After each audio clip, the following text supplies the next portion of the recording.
Bonjour à tous et bienvenue aux vidéos de l'Écomarché de novembre, une revue mensuelle de l'actualité dans le secteur des grains. Le rapport de novembre de l'OSDA a été un autre rapport haussier. Les rendements ont été à nouveau abaissés, de sorte que les stocks aux États-Unis sont très serrés, notamment ceux de soya. Ces estimations ont notamment soutenu le prix à Chicago.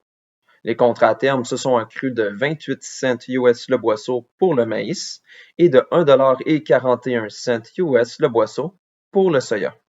Dans le cas du soya, le prix est à son plus haut niveau depuis août 2014. Les prix élevés sont probablement responsables du ralentissement des achats chinois de soya américain.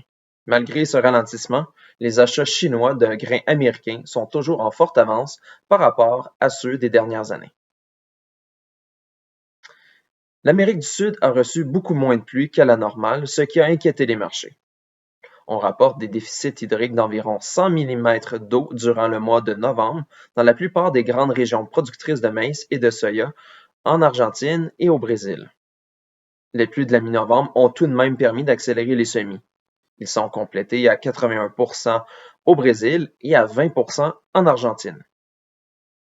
Au Québec, les récoltes sont complétées. Le prix du maïs et du soya s'est apprécié principalement en raison du contrat à terme, tandis que le dollar, lui, s'est apprécié de 2 cents US. La base pour une livraison immédiate du maïs et du soya s'est légèrement inclinée, mais demeure comparable à celle d'octobre. Ce fut un aperçu du mois de novembre. J'espère que cela vous a plu. Si vous voulez en savoir davantage, je vous invite à lire notre texte complet au www.pgq.ca. Je vous dis à la prochaine.